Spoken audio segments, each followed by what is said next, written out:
All right, so coming back, we're going to look at what happens when we have some forms of different things other than 0 over 0, infinity over infinity.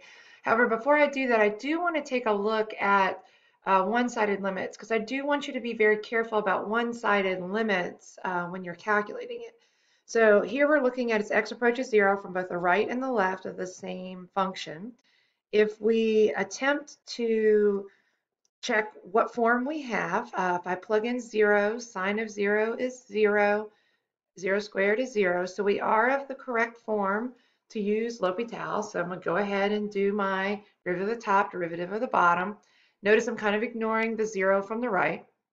The derivative of the top, as x goes to 0 from the right, derivative of sine is cosine. Derivative of x squared is 2x. Stop and check right there. Don't keep going because up in the previous video we were like, hey, repeat it and keep repeating it. Well, you only repeat it if it's still the indeterminate form. So I plug in 0 and the cosine of 0 is 1. And then 2 times 0 is 0. So you end up with 1 over 0. And when you have a form, don't say equals down here. And when you have a form of 1 over 0, remember non-zero over 0 means that there must be a vertical asymptote in that location. And so therefore, it either goes to infinity or negative infinity. So then we start getting into the technique of let's see what happens if you're really close to 0 and we're on the right side, what's going to happen. So if I'm close to 0, but on the right side, that means bigger than 0, positive number. So that would put me like in quadrant 1, where this is going to be a positive number. And then this one, because you're really close to 0, is also going to be a positive number. So you're going to end up basically with 1 over a small positive. Again, I'm going to write it right below it so it's not in the stream here, so AP will be happy with me. So it's 1 over a small positive, and 1 over a small positive when you have a vertical asymptote is going to be going to infinity. Okay, so you want to be careful because then over here, and we're calculating this one, you have that goes from the left. You still would use L'Hopital. We would still start it out the same way. Limit as x goes to 0 from the left, cosine of x over 2x. But now when we're doing it and we're calculating our kind of form that you have, you are going to get that 1 over 0 form, which is going to tell me that there's a vertical asymptote. But now when I'm checking it, okay, when I'm left of 0, okay, that's in quadrant 4. And so cosine of a quadrant 4 angle is still positive. So that's still going to be approaching 1. And then this 2x is going to be a small negative. And again, write it not in the stream of the equals. And so the final answer for this one is going to be negative infinity. And the conclusion that we want to be careful of is that the limit as x approaches 0 of sine of x over x squared is equal to does not exist. And this is one of those ones that, I see a lot of mistake where originally when you got 0 over 0, you would think that it would be a removable discontinuity, which is what's happened for a lot of the ones that we have. But what we see is that sometimes that indeterminate form, 0 over 0, ends up with a non-removable discontinuity, and it actually doesn't exist. So don't go 0 over 0 is always does not exist, because sometimes you can remove, and 0 over 0, maybe it does not exist if you can't remove. So there are cases like this where you can't remove, and as always, look at it left and right. All right, so now this rule works great, but what happens if we're not in one of these two indeterminate forms? There are all these other indeterminate forms. There are 0 to the 0, 1 to the 0, and infinity to 0. Now remember, these are all where you're approaching. So you're approaching 0 and you're approaching 0 there. You're approaching 1, you're approaching infinity. So you can't make conclusions that this equal to 1. The ones that we're going to look at first are going to be the infinity minus infinity and the infinity times infinity. Those are pretty easy to convert to this 0 over 0 or infinity over infinity. The ones that are here this one, and this one, those are exponential indeterminate forms, and we're going to do those separately in the last video. All right, so we're going to come here. Let's check and see what we have. As you go to negative infinity, this is going to go to, goes to infinity and then negative infinity. E to the negative infinity is going to approach 0. And the square root of infinity is going to approach infinity. So 0 times infinity. You're like, hey, it's 0. No, you have to be careful. This is going to 0. That's going to infinity. This is still indeterminate, which means do more work. However, I cannot use L'Hopital because I'm not in the correct form. I'm not in a fraction indeterminate form. But we can fix that by simply doing some algebra. You can basically look at the negative exponent and say, well, why don't I just put that in the bottom? Why don't I turn this into a fraction?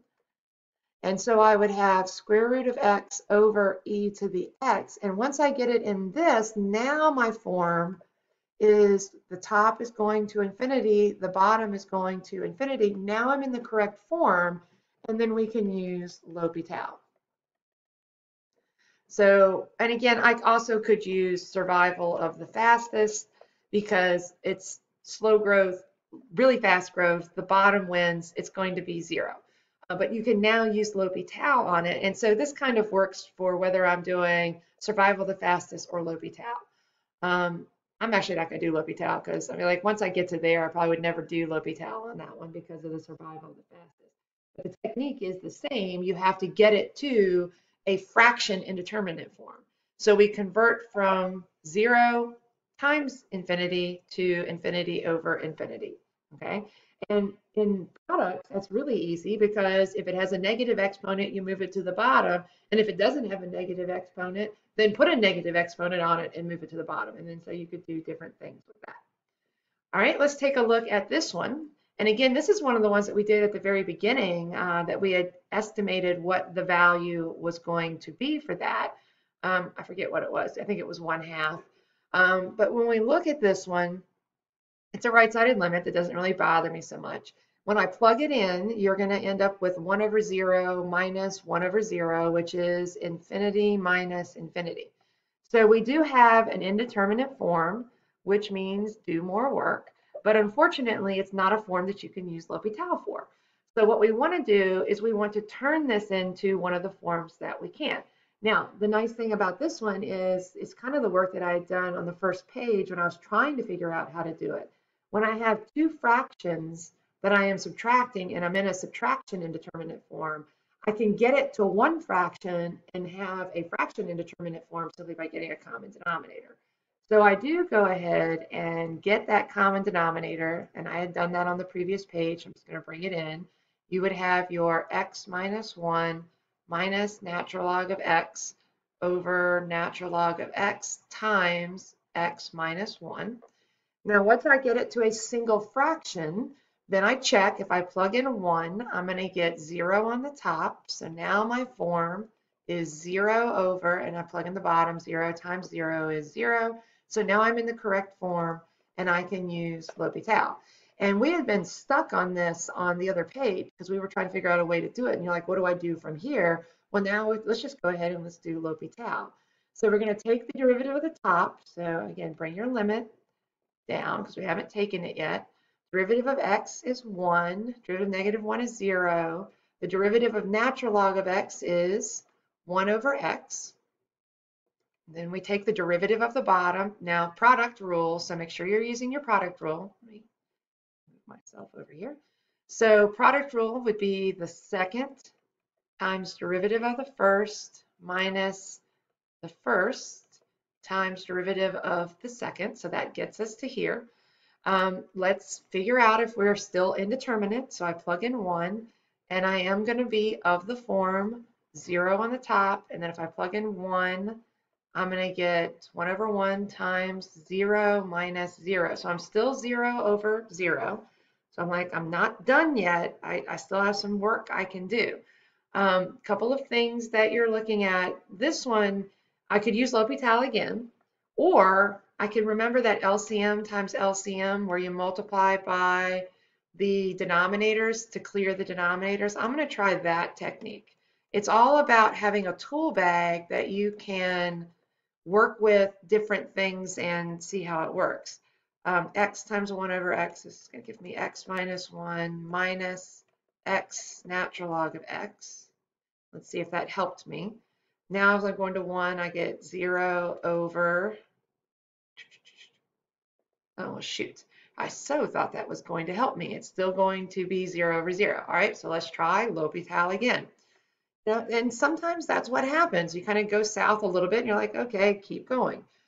This is going to get better. I do like this better in terms of the derivative. So let's take the limit as x goes to 1 from the right. The derivative of that would be 1. 1 minus product rule, natural log of x times 1. Be careful with your parentheses. Plus your x times 1 over x. So that gets us to there.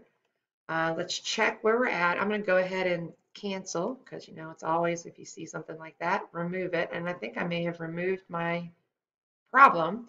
I have 1 over 1 minus 0 when I plug in, and 1 over 1 minus 0 is 1 over 1, which is 1. Okay, now hold on. I think I need to double check my math. So hold on 1 second. As always, it's negative mistake that you, and it took me a little while to figure this out, but my mistake was right here. This is product rule. And so x minus 1 times derivative of natural log of x plus natural log of x times 1. So let's change this all the way down. So I was like, where in the world? I'm not getting the right answer. So now when I get to here, when I go to plug in, I'm doing the limit as x approaches 1 from the right of 1 over 1 plus natural log of x. And when you plug in plus 1, and when you plug in, I almost made a second one right there because that term, when you plug in 1, the natural log of x goes to 0, and you end up with 1/2, which is what we had found earlier. So watch for the negative mistakes when we are taking a look at it. All right, so those forms, if you have infinity minus infinity, 0 minus 0, or a product, 0 times infinity, then those indeterminate forms are really easy to convert to 0 over 0 or infinity over infinity. Now, what we're going to do in the next video, I'm just going to introduce it here, and then we'll actually use the technique in the next video, is that when you're looking at this one, and this is the one from the front page too, as you go to infinity, this term goes to 0, so the inside is going to 1, and then the outside exponent is going to infinity. This is an indeterminate form because remember, whether you're smaller than 1, you're decay for the base, and bigger than 1 is a growth for the base.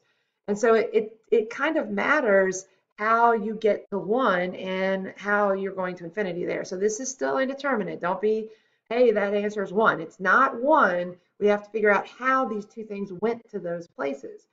And so again, this is not the right form for L'Hopital, so we're going to have to do some work to it. This one over here, when I plug in 0, is the form 0 over 0, again, an exponential indeterminate form. And then this one is going to be infinity to the 0, another exponential indeterminate form.